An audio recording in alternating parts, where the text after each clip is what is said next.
C'était le dernier week-end de juillet 2003, un de ces étés du Tennessee où l'air semble s'accrocher à vous, lourd, saturé du chant des cigales et de l'odeur des pins. Les quatre cousins planifiaient ce voyage depuis des mois. Ils avaient grandi ensemble, à quelques kilomètres les uns des autres, passant leurs étés à pêcher dans les mêmes ruisseaux, à jouer dans la vieille grange de leurs grands-parents et, plus jeunes, à s'échapper pour camper à Red Hollow. Ce voyage devait être leur adieu, un dernier week-end avant que la vie ne commence à les entraîner dans des directions différentes.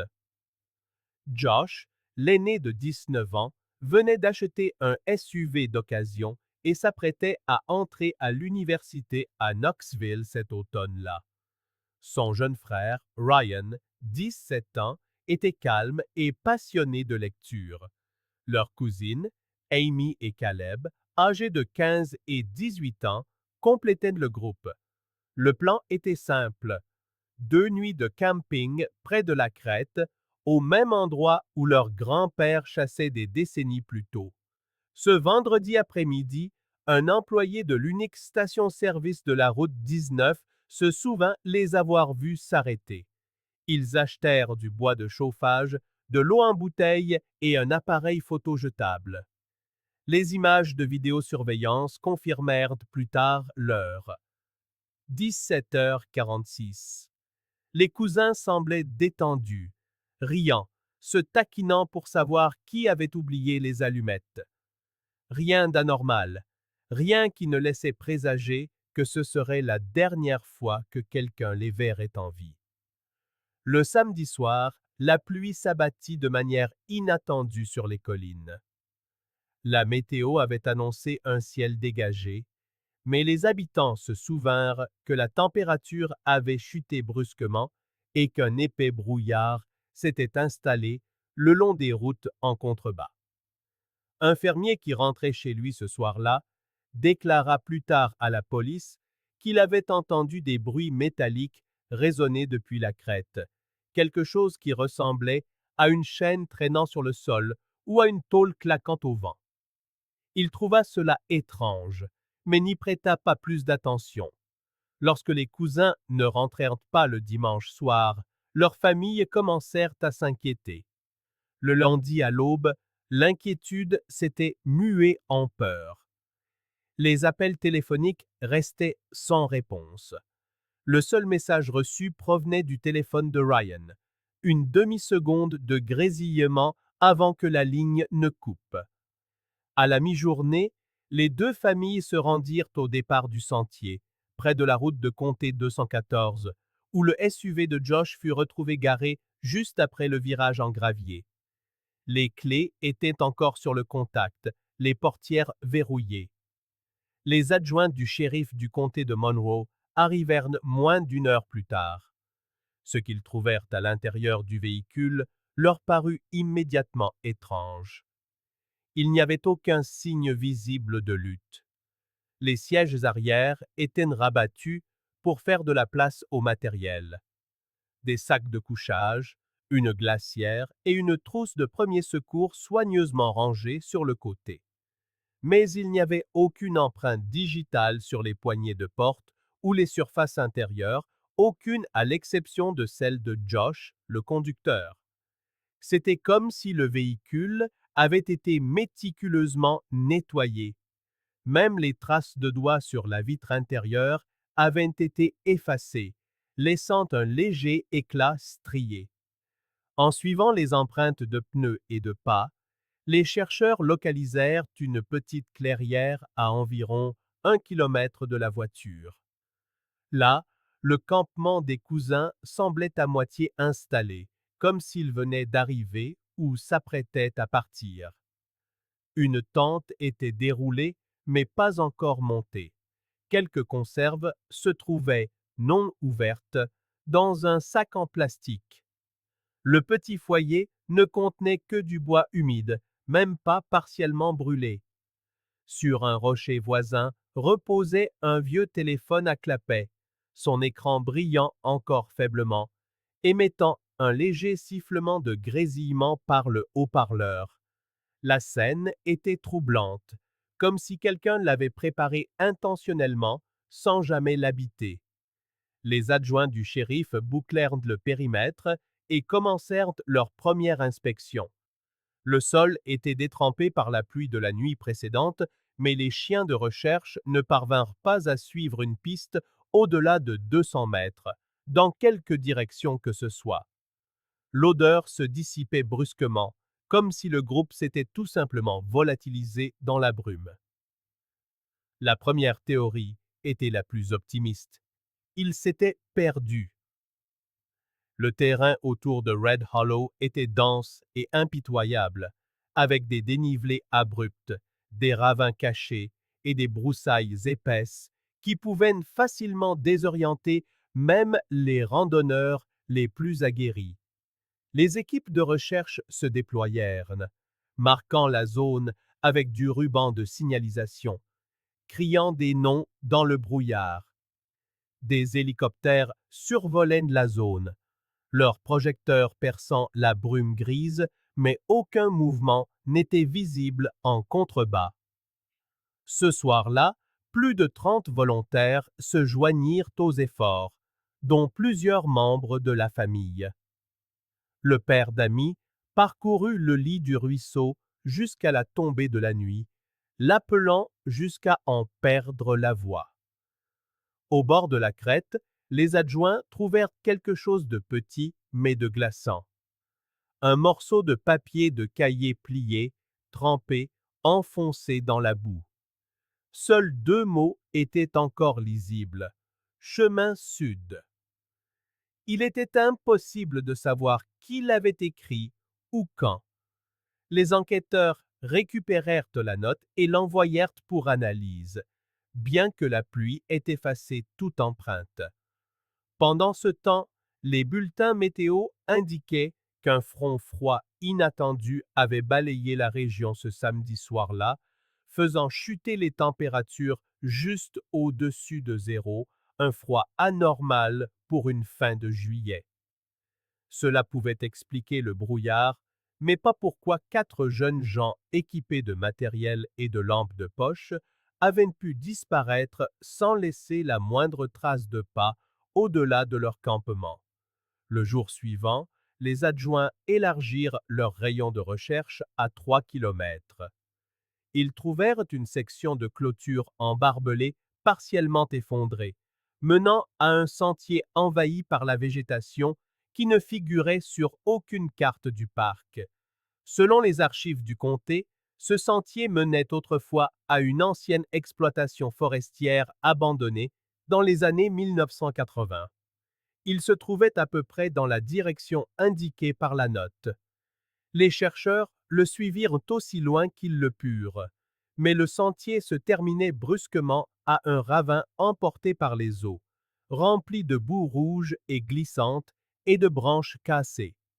Lorsque la nouvelle de la disparition se répandit, des volontaires commencèrent à arriver des villes voisines. Le bureau du shérif installa un poste de commandement au départ du sentier. Au cours des 48 heures suivantes, ils couvrirent plus de 25 km² de forêt. Des drones, des chiens spécialisés dans la recherche de cadavres et même des équipes de sauvetage de l'État se joignirent aux efforts. Rien. Pas un lambeau de vêtements, pas un emballage de nourriture, pas même une lampe de poche tombée au sol. Les journalistes commencèrent à appeler l'affaire le mystère de Red Hollow. Les nouvelles locales diffusaient des images de la famille près du SUV, les visages tirés et pâles, les voix tremblantes alors qu'ils imploraient de l'aide. À un moment donné, un journaliste demanda au shérif si un acte criminel était suspecté. Il marqua une pause avant de répondre. Nous gardons toutes les options ouvertes, dit-il. Mais la vérité était que les enquêteurs commençaient déjà à sentir que quelque chose n'allait pas. Plus tard cette semaine-là, un technicien de la police scientifique réexamina le SUV à la lumière noire et trouva une faible trace le long de la porte arrière intérieure. Des stries compatibles avec des gants en latex. Quiconque était monté dans cette voiture après qu'elle ait été garée avait pris soin de ne laisser aucune trace. Ce détail changea tout. Le rapport de personnes disparues s'orienta vers une possible enlèvement ou une disparition mise en scène. Mais comment? Aucun signe de lutte, aucune trace de pneu d'un autre véhicule. La zone était isolée, à des kilomètres de la maison ou de la ferme la plus proche. Pour que quelqu'un intercepte le groupe sans être remarqué, il aurait fallu une précision ou une chance extraordinaire.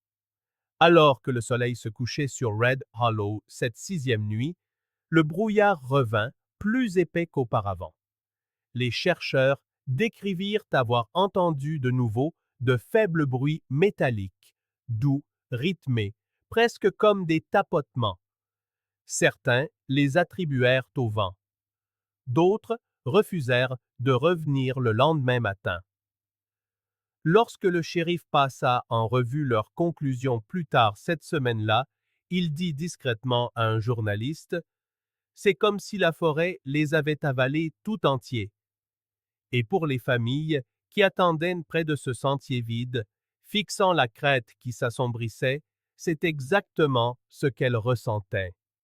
Comme si Red Hollow lui-même avait effacé 4 jeunes vies en une nuit, ne laissant derrière lui que le silence et le faible grésillement d'un téléphone qui n'aurait pas dû être encore allumé. Les recherches officielles se poursuivraient la semaine suivante, mais à ce moment-là, même les plus optimistes d'entre eux savaient que quelque chose de terrible s'était produit, quelque chose de bien plus grave qu'une simple excursion qui aurait mal tourné.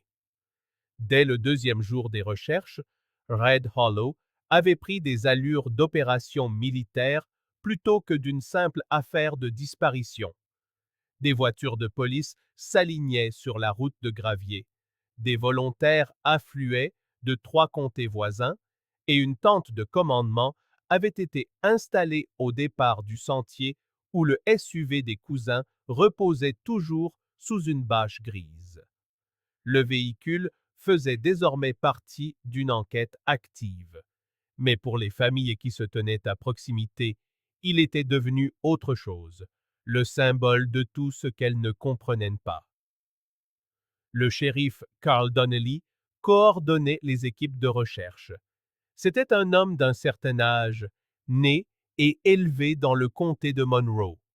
Il avait déjà géré des cas de randonneurs disparus, mais jamais 4 à la fois, et jamais sans la moindre trace.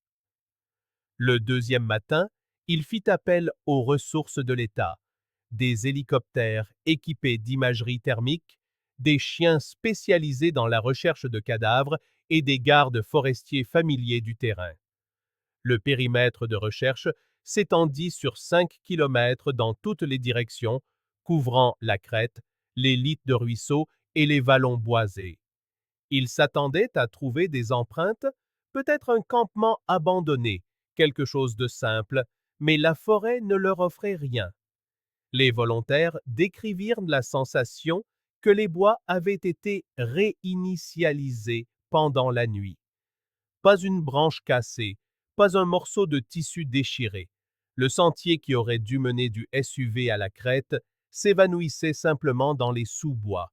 Même les chiens étaient désorientés, perdant tous la piste après environ 200 mètres, exactement là où la première équipe s'était arrêtée. Au 4e jour, l'ambiance avait changé.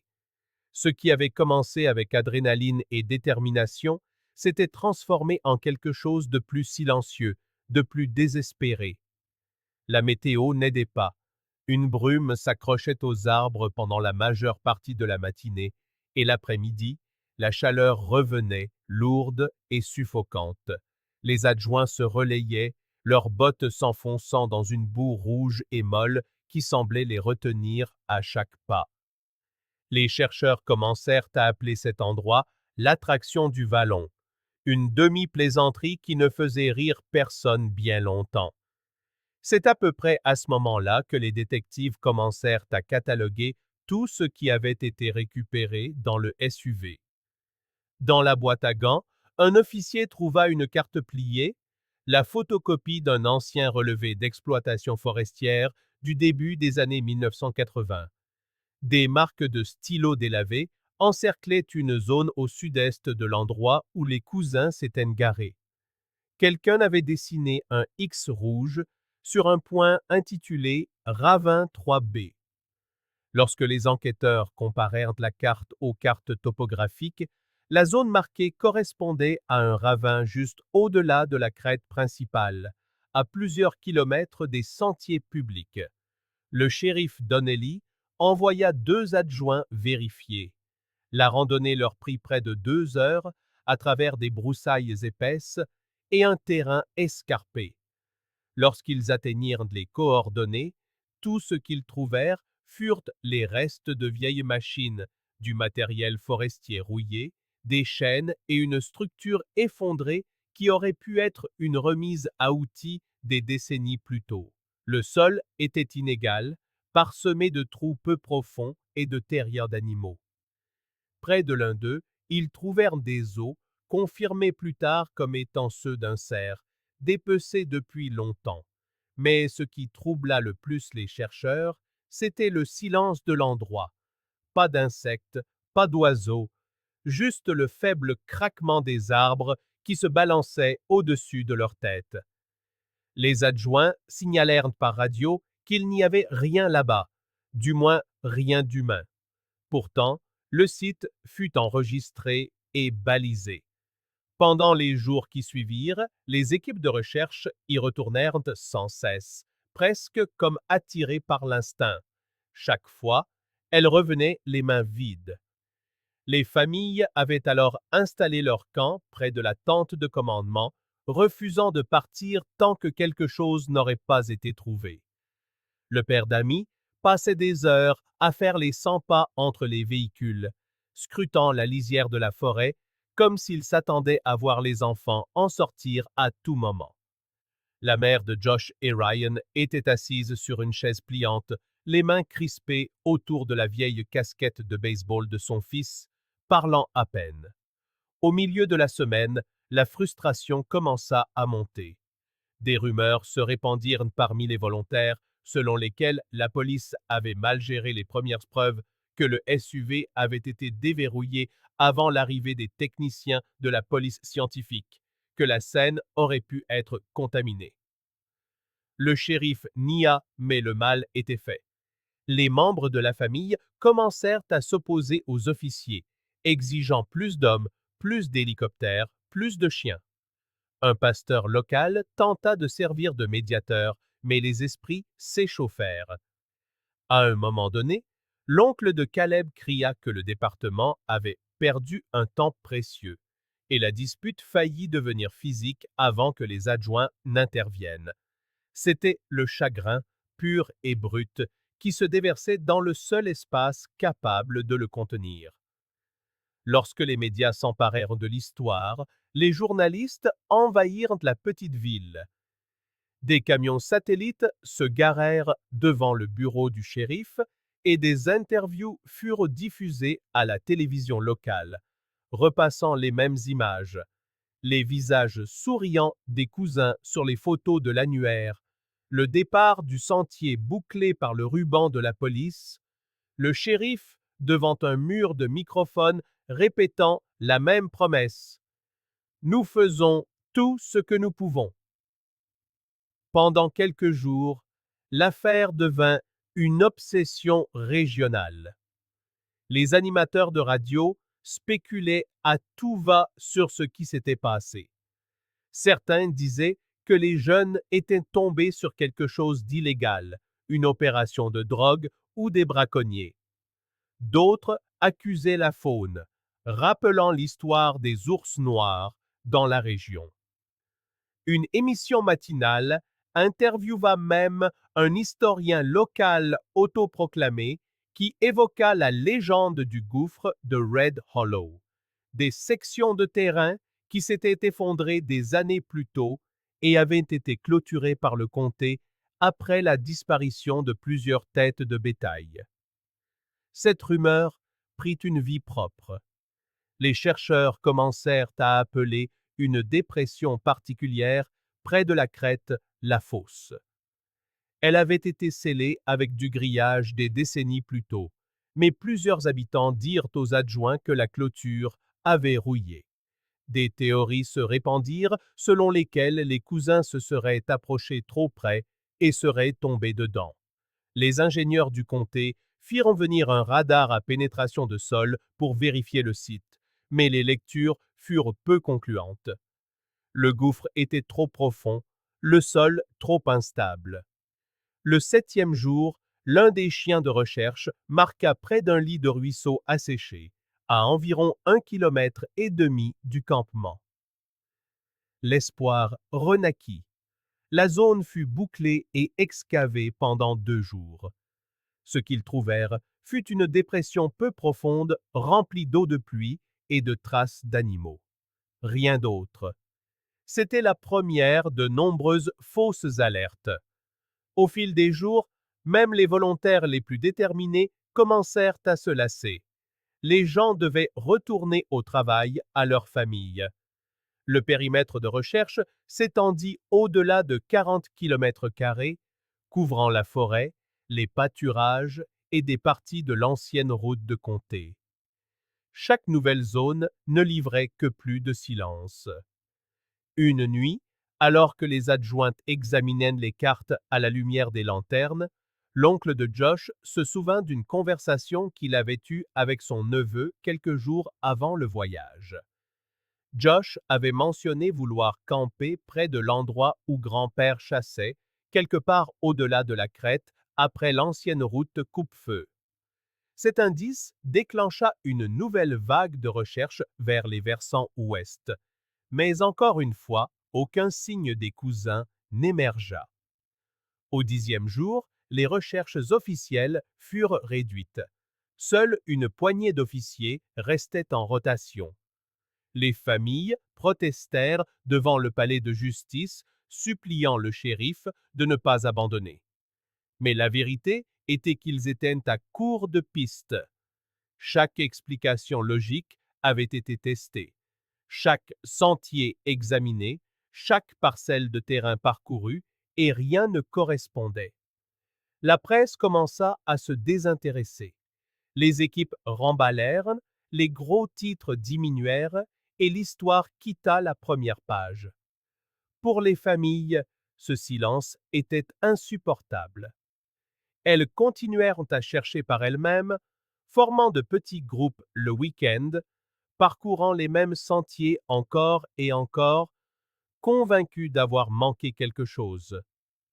Dans les mois qui suivirent, Red Hollow redevint ce qu'il avait toujours été, une étendue de forêt qui avalait les sons et les souvenirs. Les panneaux de recherche furent lentement retirés, mais ceux qui y avaient été dirent que l'endroit n'avait plus jamais semblé le même. Les chasseurs parlaient d'un malaise dans cette partie de la crête, d'animaux étrangement silencieux, de chutes de température soudaines près du ravin marqué sur cette vieille carte. Pour le shérif, ce fut l'affaire qui hanta sa carrière. Pour les familles, c'était une blessure qui refusait de se refermer. Et lorsque le premier anniversaire arriva et passa, il ne restait plus que des questions et un sentiment inébranlable que quelque chose, dans ces bois, savait exactement ce qui s'était passé et n'était pas prêt à le révéler. En 2025, Red Hollow était devenu une histoire que l'on n'entendait plus que par fragments. Le genre de récit que l'on raconte à voix basse au coin du feu ou que l'on évoque à la radio tard le soir, quand le temps se refroidit. Pour les habitants, cela faisait désormais partie du folklore du comté. L'affaire des 4 cousins avait disparu des gros titres depuis longtemps, mais elle n'avait jamais vraiment disparu. Elle persistait, de la même manière que le brouillard s'accrochait encore à ses collines chaque matin, bas et tenace.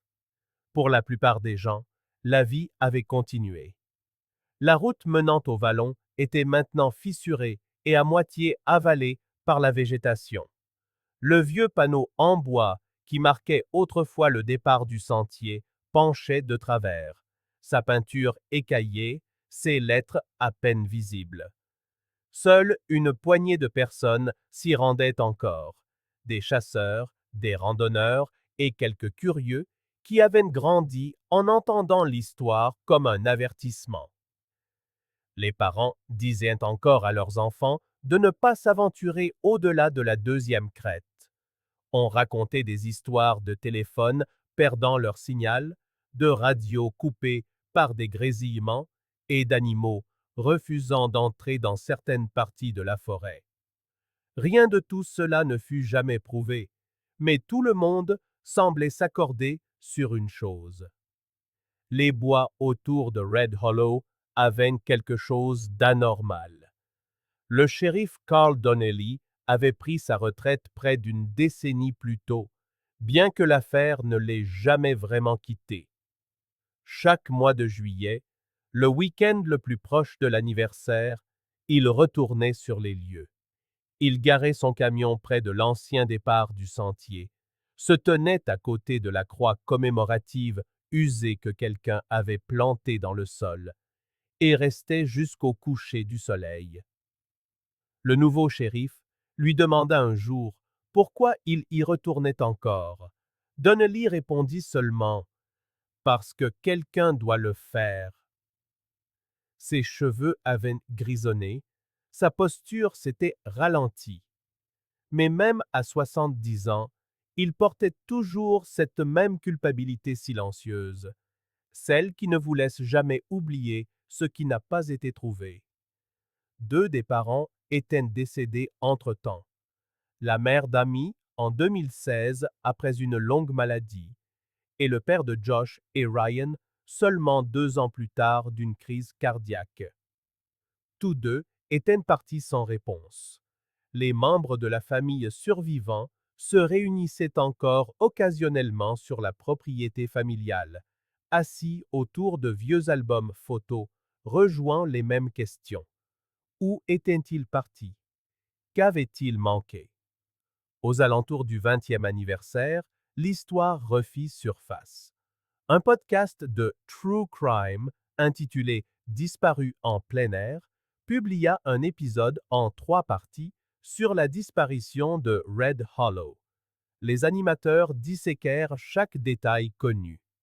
Le téléphone rempli de grésillements, les empreintes effacées, la note disant « Chemin Sud ». Ils interviewèrent des adjoints à la retraite, des chasseurs locaux et même l'ancien shérif lui-même. En quelques semaines, les épisodes devinrent viraux, suscitant une vague d'intérêt renouvelé. Des créateurs de contenu sur YouTube commencèrent à publier des vidéos d'analyse approfondie avec des titres comme Les 4 de Red Hollow. Que s'est-il vraiment passé dans le Tennessee? Les forums s'enflammèrent de spéculations. Des enquêteurs amateurs en ligne commencèrent à relier des points qui n'étaient pas connus du public à l'époque. Certains signalèrent une série de disparitions remontant aux années 1981. Des randonneurs, des chasseurs, même un agent des services publics, tous dans un rayon de 15 km autour de la crête. Un utilisateur de Reddit, se présentant comme un opérateur radio amateur, partagea des journaux de 2003 montrant des schémas d'interférence près de Red Hollow pendant le week-end de la disparition des cousins. Selon ces notes, les interférences suivaient une étrange séquence d'impulsions, similaire à une transmission de détresse mais sans signal d'origine. Ce seul message reçut des milliers de commentaires, bien que les autorités aient plus tard déclaré qu'aucune donnée de ce type n'avait jamais été vérifiée. Comme pour la plupart des affaires classées ravivées par Internet, les spéculations se propagèrent plus vite que les faits. Une théorie affirmait que les cousins étaient tombés sur l'entrée d'une mine cachée, probablement scellé par le comté des années plus tôt. Une autre suggérait une rencontre avec des déverseurs illégaux, ou même quelqu'un vivant en marge de la société dans la région. Quelques-uns des récits les plus sensationnels invoquaient quelque chose de plus étrange, des essais militaires, des anomalies magnétiques, le bourdonnement de Red Hollow. Chaque nouvelle explication ne faisait qu'épaissir le mystère, ajoutant plus de bruit à une histoire déjà noyée dans le silence. Pourtant, cette vague d'attention fit quelque chose d'inattendu. Elle parvint aux bonnes oreilles. Début 2024, une détective de l'unité des affaires non résolues du comté de Monroe, nommée Laura Hensley, rouvrit discrètement le dossier. Elle était jeune, trop jeune pour se souvenir de la disparition originelle, mais elle avait grandi en entendant cette histoire. Plus tard, dans une interview, elle confia qu'elle l'avait toujours trouvée inachevée. Les boîtes de preuves étaient encore entreposées au sous-sol du bureau du shérif, des dossiers jaunis par le temps, des cassettes VHS d'émissions d'information et les photos originales de l'affaire scellées sous plastique. De nombreux objets s'étaient dégradés avec le temps, l'humidité, la moisissure, l'encre pâlie. Mais Hensley était convaincu que la nouvelle technologie pourrait accomplir ce que l'ancienne n'avait pas pu faire. Ce printemps-là, elle contacta les membres restants de la famille, leur demandant de nouveaux échantillons ADN pour les comparer aux restes non identifiés de la base de données de l'État. Ce n'était pas une promesse, juste une chance, un moyen d'exclure ou de confirmer des possibilités. Les familles acceptèrent. Pour elles, après 22 ans, la moindre action ressemblait à un progrès. Pendant ce temps, autre chose s'agitait à Red Hollow. Le comté avait approuvé un nouveau projet d'exploitation forestière qui allait rouvrir des parcelles de la forêt, intouchées depuis le début des années 2000. Des groupes écologistes protestèrent, invoquant les risques d'érosion, mais le contrat fut tout de même validé. Des bulldozers et des équipes d'arpentage commencèrent à marquer les arbres et à tracer des routes d'accès près de la crête inférieure, non loin de l'endroit où le campement des cousins avait été retrouvé.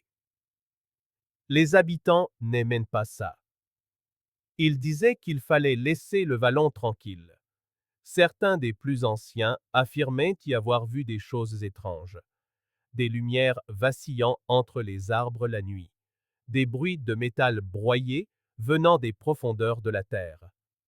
Des chasseurs racontaient que leur GPS perdait le signal près du ravin, que les boussoles s'affolaient sans raison. Le comté balaya tout cela, qualifiant ces histoires de superstition. Mais quand l'abattage commença, la vieille histoire reprit vie. Des ouvriers signalèrent des pannes d'équipement, des radios qui perdaient le signal en pleine transmission. Un contremaître déclara à un journal local que ces hommes refusaient de travailler après le coucher du soleil. Il était facile de mettre ces récits sur le compte de la nervosité, mais le timing était troublant. La semaine même où les machines entrèrent en action, l'inspectrice Hensley reçut son premier renseignement significatif. Un homme qui prétendait avoir été volontaire lors des recherches initiales de 2003 se manifeste. Il se souvenait de quelque chose qui n'avait jamais figuré dans les rapports. Une conversation entre deux adjoints, le dernier soir des recherches.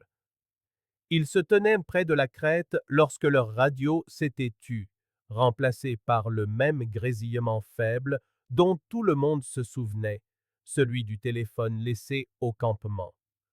L'un des adjoints, aujourd'hui à la retraite depuis longtemps, avait juré avoir entendu une voix sous le bruit parasite, un unique mot, répété encore et encore. Le témoin ne se souvenait plus du mot, mais il disait que quelque chose clochait dans ce son. L'inspectrice Hensley consigna la déclaration, mais ne dit rien publiquement. En privé, elle se demanda si cela avait un lien avec les étranges interférences radio mentionnées en ligne. La seule façon de savoir était d'y retourner, de revenir là où tout avait commencé.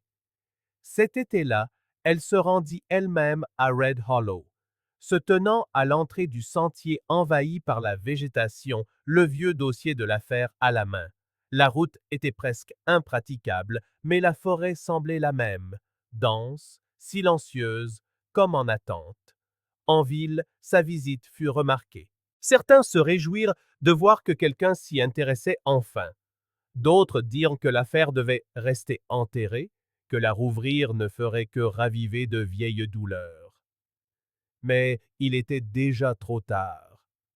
La combinaison du podcast, des spéculations en ligne et du projet d'exploitation forestière avait ravivé quelque chose dans la conscience collective. Pour la première fois depuis des années, Red Hollow n'était plus une simple histoire de fantômes. C'était une question en suspens. Des familles se mirent à retourner sur la crête. De petits mémoriaux apparurent près du sentier. Une photo délavée, une croix, une simple bougie. Le jour du 22e anniversaire, les parents survivants se rassemblèrent tranquillement à l'orée des bois. Pas de presse, pas de caméra, juste le silence, brisé seulement par le bruit du vent dans les feuilles. Alors qu'ils se tenaient là, quelqu'un mentionna avoir entendu un faible bourdonnement, comme un moteur lointain enfoui profondément sous terre. La plupart n'y prêtèrent pas attention, mais pour l'inspectrice Hensley, qui observait de loin, ce son resta en suspens, non pas pour ce qu'il était, mais pour ce qu'il signifiait. Pendant 2 décennies, Red Hollow avait gardé son secret. Maintenant, alors que la Terre était éventrée pour la première fois depuis des années, elle était sur le point de rendre quelque chose.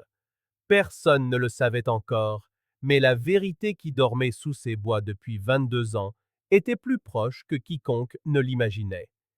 Et ce qu'ils allaient découvrir répondrait enfin à la question qui hantait 4 familles depuis cet été 2003. Chaque affaire que nous couvrons exige des semaines de recherche et de longues nuits à fouiller dans de vrais dossiers pour ramener des histoires oubliées à la lumière. Nous le faisons parce que ces vies comptent et qu'elles méritent qu'on se souvienne d'elles. Si vous voulez que nous continuions à découvrir la vérité derrière ces mystères, pensez à aimer la vidéo, à vous abonner et dites-nous dans les commentaires quelle partie de cette affaire vous a le plus touché. Pour plus d'affaires non résolues, consultez les liens dans la description ci-dessous. Maintenant, revenons à l'affaire. C'était début septembre, juste après l'aube, quand Mark Ellison gara son camion au bord de l'ancienne route de service menant à Red Hollow. Il avait chassé dans ces bois presque toute sa vie et connaissait leur caractère, la façon dont le brouillard s'installait comme un plafond bas et comment chaque pas hors du sentier donnait l'impression d'entrer dans un autre monde. C'était la saison de la chasse à l'arc. L'air était frais et calme, et il avait prévu de s'installer le long de la crête où convergeaient les pistes de cerf. Mais en s'enfonçant plus profondément dans les arbres, quelque chose attira son attention. Une zone où le sol ne semblait pas tout à fait naturel. Il le remarqua d'abord à cause des pierres. Le sol de la forêt était principalement couvert de feuilles mortes et de racines, mais ici, une parcelle de terre peu profonde était recouverte de petites pierres, arrangées de manière anormalement plate, comme si quelqu'un avait tenté de dissimuler quelque chose. Mark hésita. Il était déjà tombé sur de vieux débris d'exploitation forestière, des outils rouillés, des carcasses d'animaux, mais ceci semblait différent. Le sol était compacté, les pierres délibérément placées. Il s'accroupit et écarta quelques-unes d'entre elles avec son gant. Sous la surface, quelque chose de terne capta la lumière. Ce n'était pas du métal, plutôt une sorte de caoutchouc durci. En dégageant plus de terre, il vit le bord de ce qui ressemblait à une semelle de botte, craquelée, à moitié enfouie, encore attachée à un lambeau de tissu décomposé. À quelques centimètres de là se trouvait autre chose, petit et blanc grisâtre. Au début, il pensa à un os de cerf, mais il vit alors la forme, la courbure, la texture, humain. Marc resta figé. Son premier instinct fut l'incrédulité, le second, l'effroi. Il sortit son téléphone de sa veste et le fixa un instant avant de composer le numéro du bureau du shérif. Quand l'opérateur répondit, sa voix tremblait, tandis qu'il disait « Je crois que j'ai trouvé quelque chose sur la crête de Red Hollow. » En moins d'une heure, les adjoints arrivèrent. La zone fut bouclée avec du ruban et on demanda à Marc de rester à proximité pendant que les enquêteurs évaluaient sa découverte. Il leur donna ses coordonnées GPS et refit son itinéraire, expliquant qu'il s'était écarté du sentier pour ne pas effrayer le gibier. Le bureau du shérif enregistra sa position et fit appel à l'unité de police scientifique de l'État.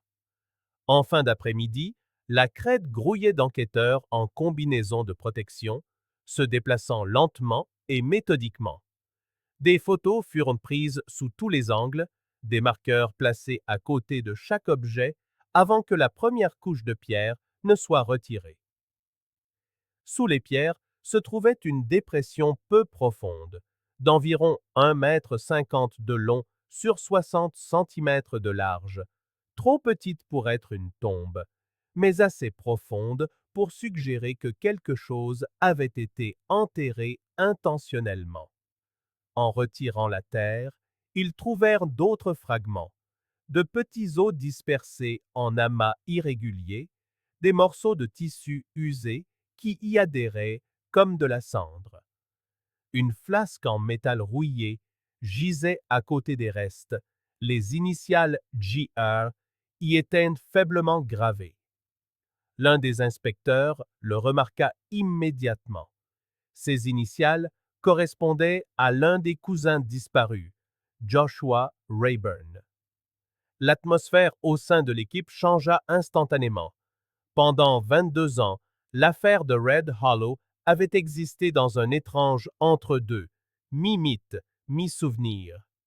Mais maintenant, sous le couvert silencieux des arbres, il n'y avait plus de doute sur ce qu'ils avaient trouvé. Les fouilles se poursuivirent jusqu'au lendemain. Les équipes de police scientifique installèrent un éclairage portable et des tentes pour protéger le site des intempéries. Le processus était lent. Chaque centimètre de sol était tamisé et catalogué. Sous le premier groupe de restes, ils en découvrirent d'autres. Des fragments d'un second crâne, des côtes partielles et ce qui semblait être un morceau de plastique fondu. Ce n'est que lorsque le médecin légiste examina les fragments que le premier véritable détail émergea. Les os présentaient des signes évidents de traumatisme par objet contondant, des fractures compatibles avec un impact violent, peut-être dû à une chute ou un coup.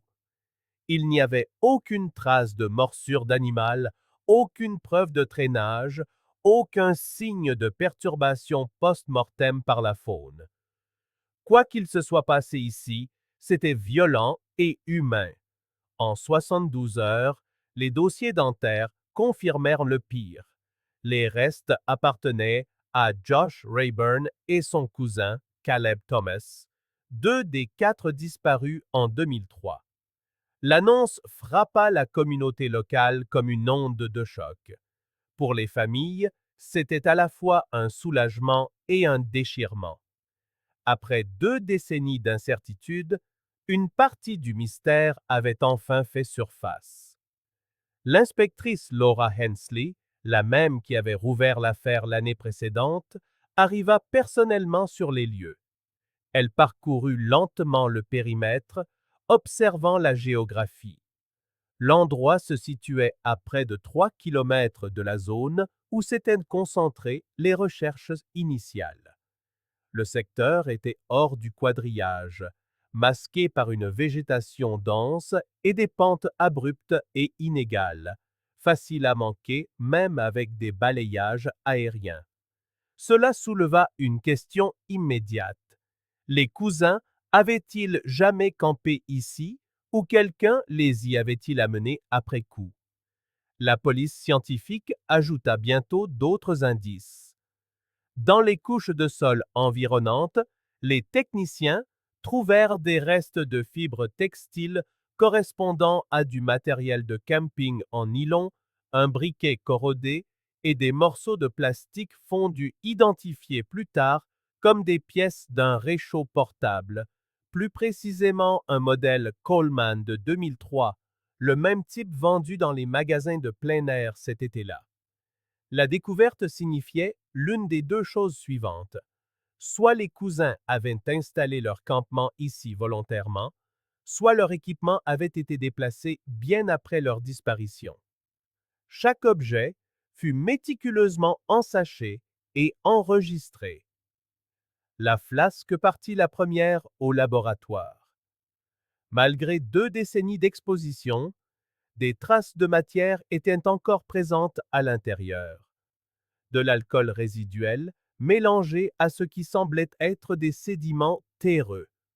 La flasque était cabossée sur un côté, le métal plié vers l'intérieur, comme si elle avait été frappée par quelque chose de dur. L'inspectrice Hensley nota un autre détail qui la troubla. La dépression n'était pas une tombe typique. Elle manquait de la profondeur et de l'uniformité d'un enterrement fait avec soin ou avec du temps. La superposition des pierres suggérait une tentative hâtive de dissimulation plutôt que de préservation. C'était comme si quelqu'un avait eu besoin de cacher les preuves rapidement et de partir. Les données GPS de Mark Ellison se révélèrent inestimables. En croisant son itinéraire avec de vieilles cartes forestières, les analystes remarquèrent une correspondance.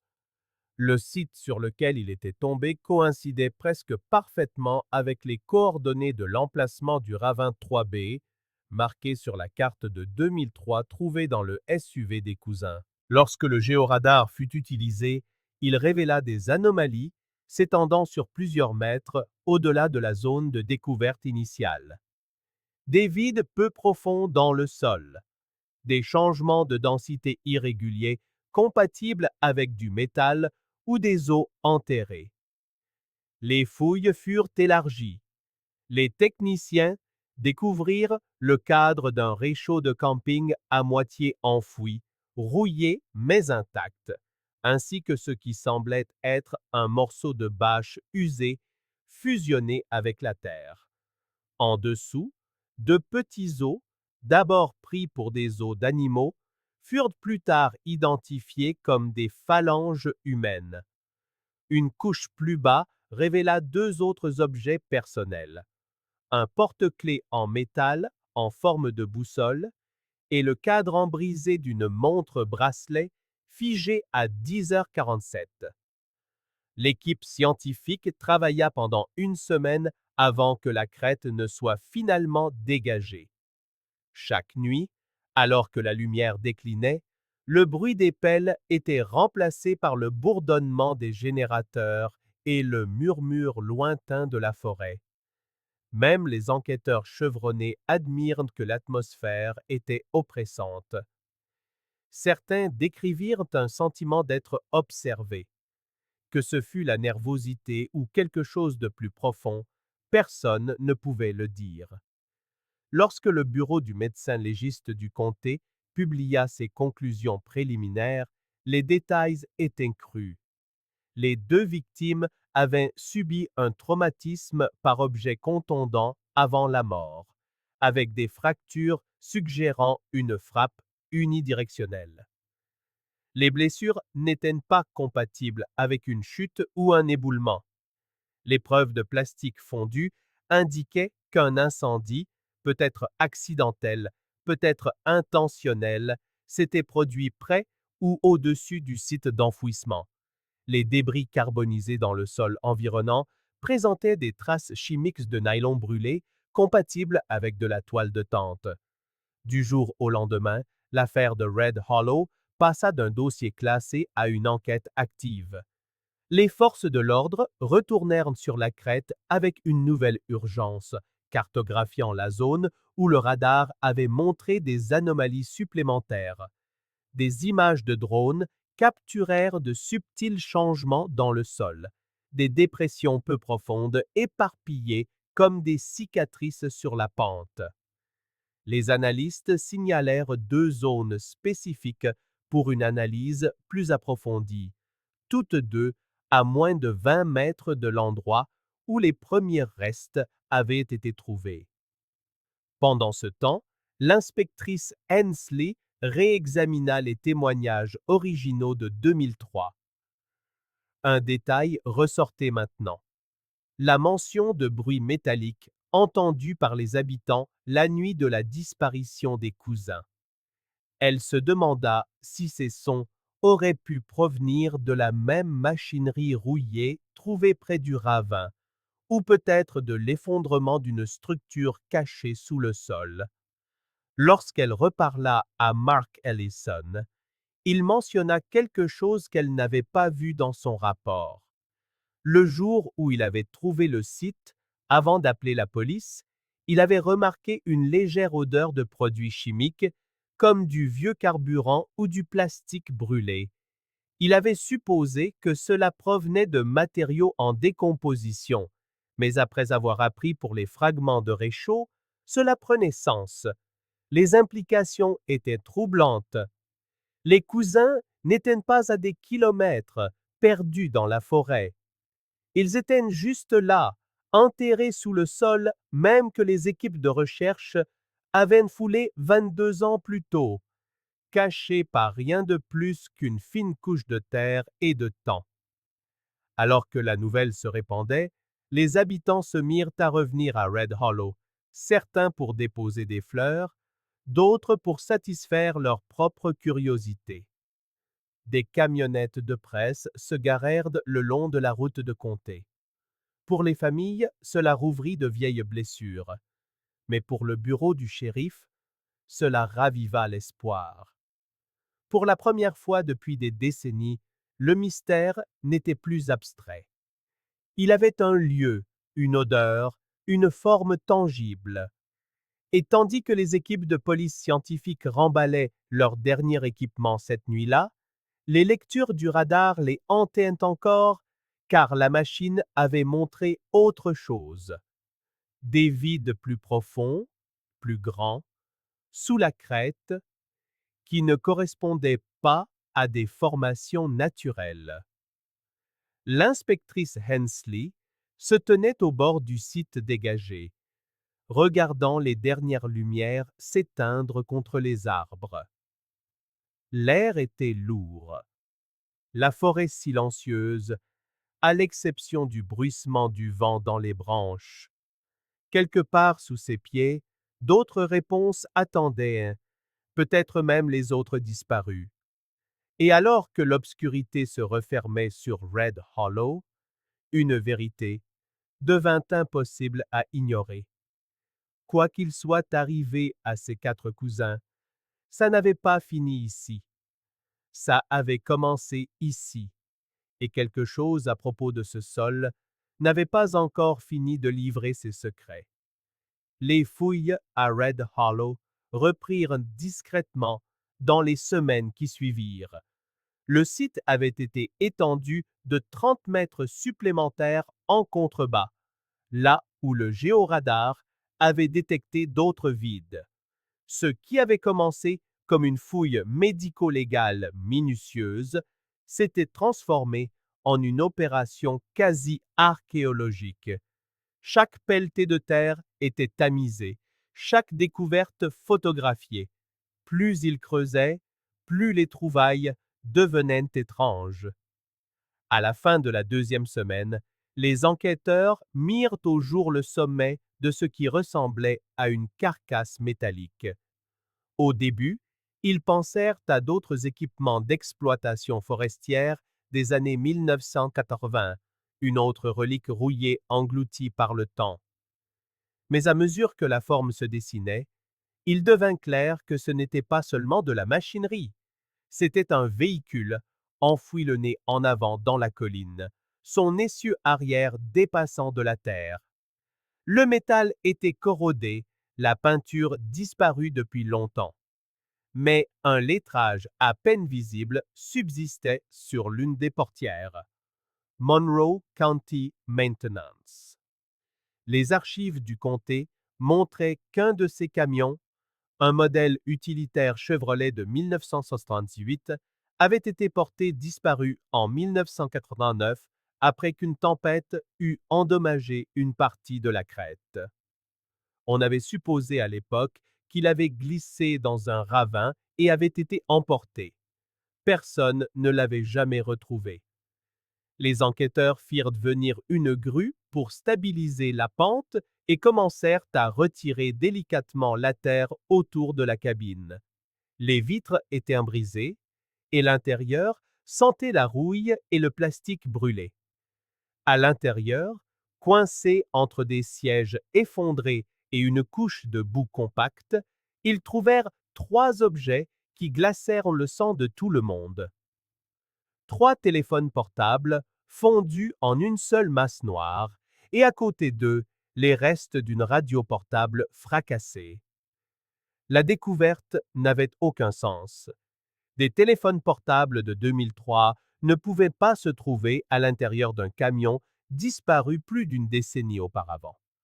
Mais lorsque les techniciens nettoyèrent et scannèrent les morceaux fusionnés, de faibles numéros de série émergèrent de sous les résidus. Ces numéros correspondaient à 3 des téléphones enregistrés au nom des cousins disparus.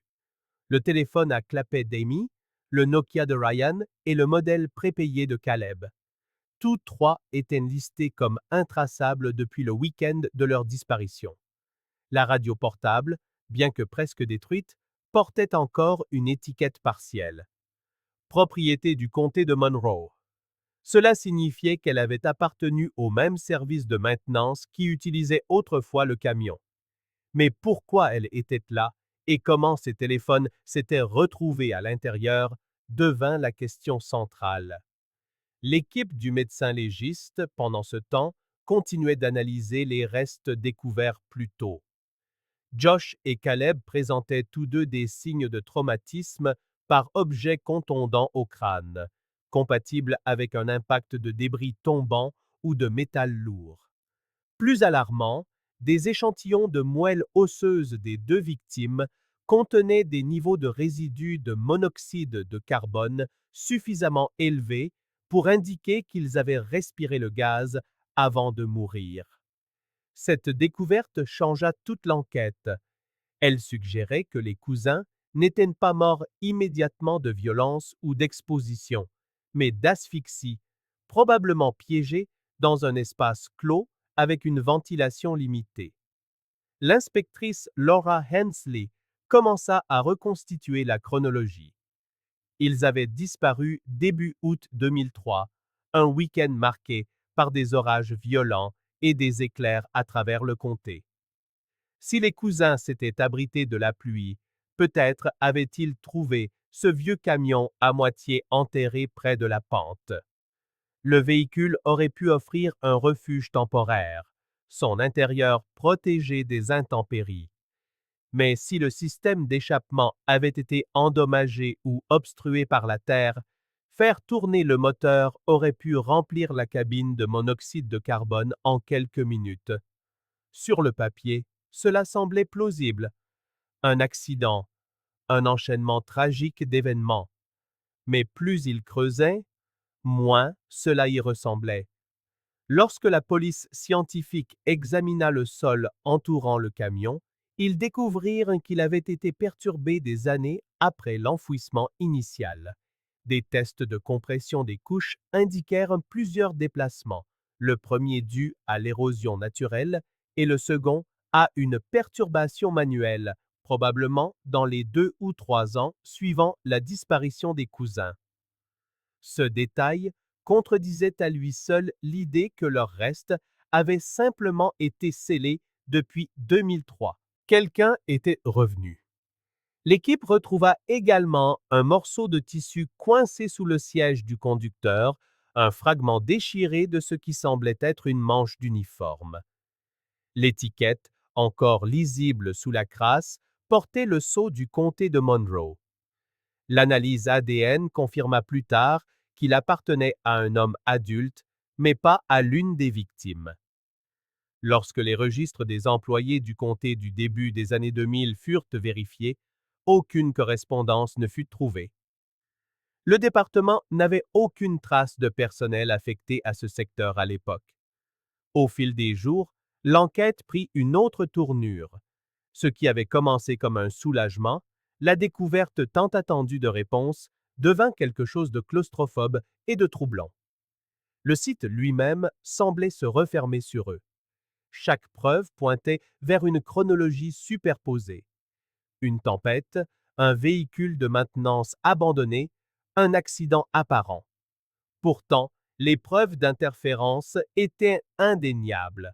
Les enquêteurs trouvèrent des fragments d'isolant plastique dispersés autour du châssis enterré, partiellement fondu mais distincts.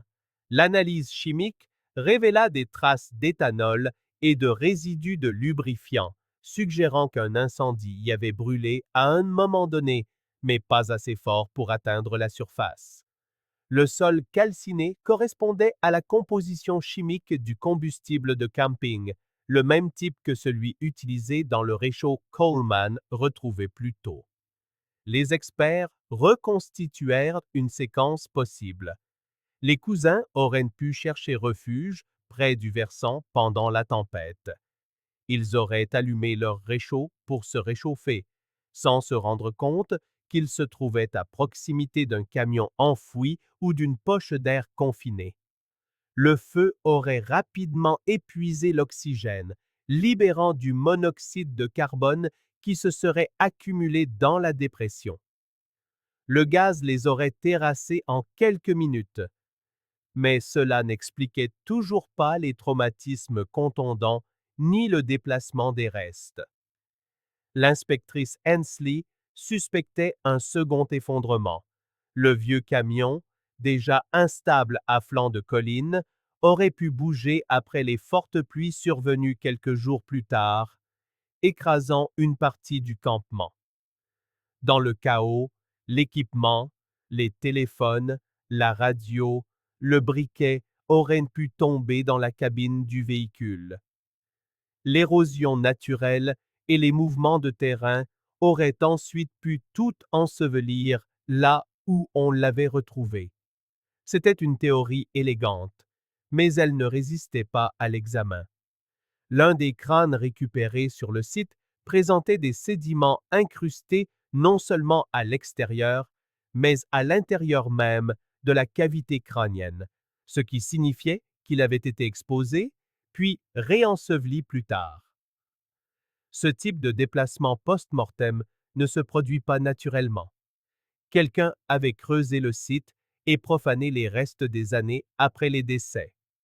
Les archives du comté montraient qu'en 2005, un entrepreneur avait été engagé pour des travaux limités de contrôle de l'érosion dans cette même zone, bien qu'aucun véhicule de maintenance n'ait été enregistré sur les lieux. Le nom sur le bon de travail était illisible, le document endommagé par l'eau et incomplet. Les enquêteurs commencèrent à se demander si une personne liée à ce projet n'était pas tombée sur les restes à l'époque et, au lieu de le signaler, avait décidé de cacher sa découverte. Lorsque les preuves furent envoyées au laboratoire d'État, les analystes notèrent un autre détail étrange. Les 3 téléphones récupérés dans le camion présentaient tous des dommages dus à la chaleur, mais l'un d'eux, le Nokia enregistré au nom de Ryan, contenait des secteurs de mémoire intacts. À l'aide d'un logiciel de récupération de données, ils parvinrent à extraire des fichiers partiels, des horodatages corrompus, des journaux d'appel incomplets et un bref fragment audio. L'enregistrement ne durait que 6 secondes. C'était surtout du grésillement, mais juste avant la fin, sous le bruit parasite, on percevait un son faible. Une respiration lourde et haletante, suivie de ce qui aurait pu être un mot. Certains crurent entendre « Au secours », d'autres « Arrête ». Le signal était trop dégradé pour en être certain. Quand les résultats furent partagés avec les familles, tout fut ravivé. Le deuil, qui s'était apaisé en une résilience silencieuse, fut à nouveau déchiré. Pendant des années, elles avaient imaginé leurs enfants perdus dans les bois, peut-être inconscients de ce qui les attendait. Maintenant, les preuves suggéraient qu'ils avaient vécu assez longtemps pour être piégés, suffocants, peut-être appelant à l'aide en vain. Ce soir-là, bien après le départ des équipes, l'inspectrice Hensley retourna seule sur la crête. Le site d'excavation avait été recouvert par sécurité, mais le sol portait encore l'empreinte sombre de l'endroit d'où le camion avait été arraché à la terre. L'air était lourd d'humidité, chargé de l'odeur d'argile mouillée. Elle s'accroupit près du bord, passant la main sur le sol, repensant à la disposition des lieux. La tente, le réchaud, la pente, le véhicule. Tout dans cette histoire sonnait faux. Si les cousins avaient vraiment cherché un abri, ils se seraient installés près du sentier principal, et non à plus de 3 kilomètres en contrebas, dans une zone de maintenance à accès restreint. Et s'ils étaient tombés sur ce vieux camion, comment auraient-ils su qu'il était là, sous la terre? Il n'était visible d'aucun point d'approche, pas même depuis la crête. Le lendemain matin, elle ordonna un réexamen complet des données GPS collectées sur l'appareil de chasse de Mark Ellison. Lorsque les analystes superposèrent ces coordonnées à la grille d'excavation, une étrange coïncidence apparut. L'itinéraire du chasseur s'alignait presque parfaitement avec le tracé effacé d'une ancienne route d'accès qui ne figurait sur aucune carte moderne. Cette route menait directement à la zone de maintenance, entretenue pour la dernière fois en 1939, l'année même de la disparition du camion. L'implication était glaçante. Les cousins avaient peut-être suivi les vestiges de cette route sans le savoir, guidés par la curiosité ou désorientés par la tempête. Ou alors, quelqu'un qui connaissait le terrain les y avait conduits. Quelle que soit la vérité, un fait demeurait. Les 4 cousins ne s'étaient pas simplement évaporés dans les bois. Ils étaient entrés de plein pied dans un lieu déjà enseveli par le temps et, pour des raisons que personne ne pouvait encore expliquer, quelqu'un était revenu des années plus tard pour s'assurer que leur histoire le resterait. Alors que les équipes scientifiques se préparaient à creuser plus profondément sous la pente nouvellement exposée, l'un des opérateurs radars remarqua quelque chose qui le figea sur place. Une ombre plus dense se formait sous la zone d'excavation, plus grande que le camion, de forme quasi rectangulaire. Ce n'était ni naturel ni métallique. La phase suivante de l'enquête se concentrerait là, plus profondément dans la crête, dans les couches de sol qui n'avaient pas été touchées depuis des décennies. Quoi que ce fût qui était enterré sous cette terre, ce n'était pas seulement un accident attendant d'être découvert. C'était la pièce finale de ce que Red Hollow avait toujours dissimulé, Il fallut des mois avant que le tableau complet ne commence à se dessiner. Au début du printemps 2026, le laboratoire de médecine légale de l'État avait fini de croiser toutes les données récupérées à Red Hollow. Le séquençage ADN confirma ce que les enquêteurs suspectaient déjà. Les traces restantes trouvées près du camion appartenaient à Amy et Ryan, les deux cousins dont les corps n'avaient jamais été localisés jusqu'à présent. Pour la première fois en 23 ans, les 4 noms pouvaient enfin reposer en paix.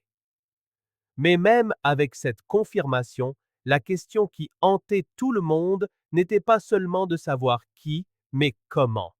Comment 4 jeunes gens, habitués à la nature et bien équipés, avaient-ils pu disparaître à moins de 8 kilomètres d'une route principale et rester introuvables pendant 2 décennies? La réponse, quand elle vint, fut à la fois tragique et troublante. La reconstitution médico-légale brossa le portrait d'une histoire qui avait commencé par la curiosité pour s'achever dans la confusion. Les enquêteurs déterminèrent que la pente où les cousins avaient campé se trouvait juste au-dessus d'une ancienne structure souterraine.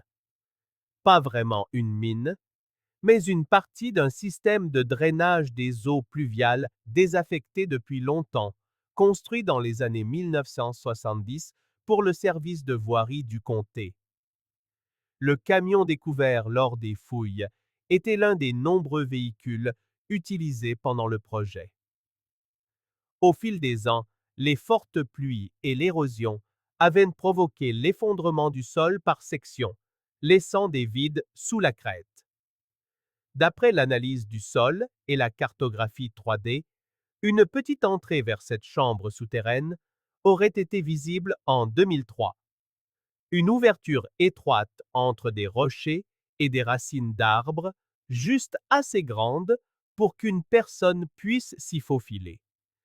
Elle avait depuis été scellée par les sédiments et le temps, mais sur les photos récupérées de l'un des appareils jetables des cousins, les enquêteurs remarquèrent un détail glaçant.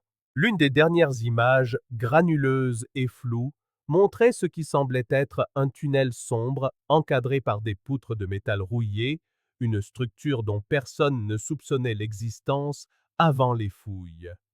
Les ingénieurs légistes théorisèrent que le groupe avait découvert cette ouverture en explorant la crête et avait décidé d'y jeter un œil.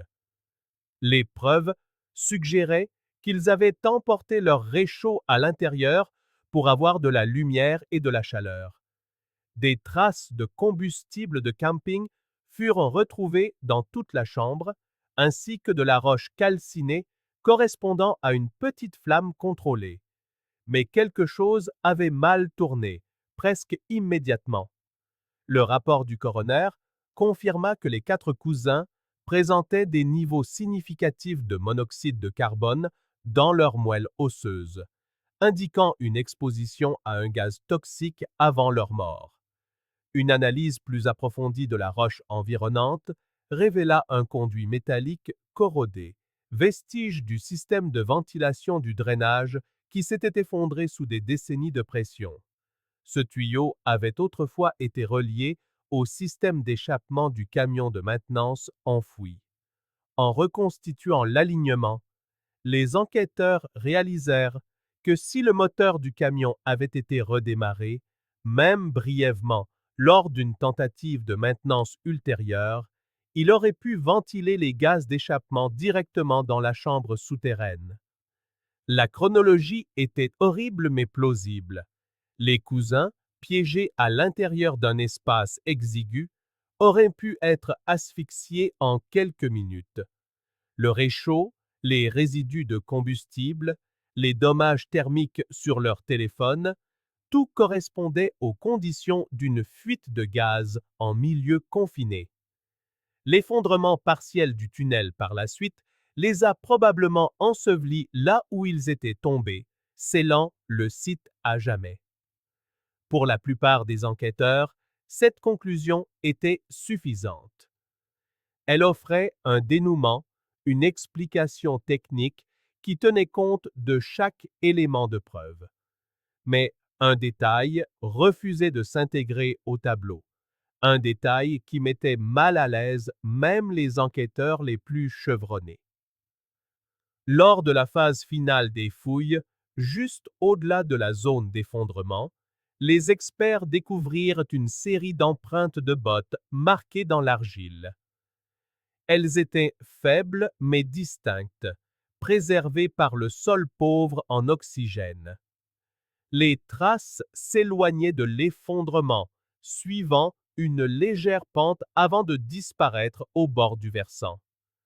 L'analyse confirma qu'elles ne correspondaient à aucune des chaussures des victimes. Le dessin de la semelle était plus ancien, provenant probablement d'une botte de travail fabriquée dans les années 1990. Quiconque avait laissé ces traces était là.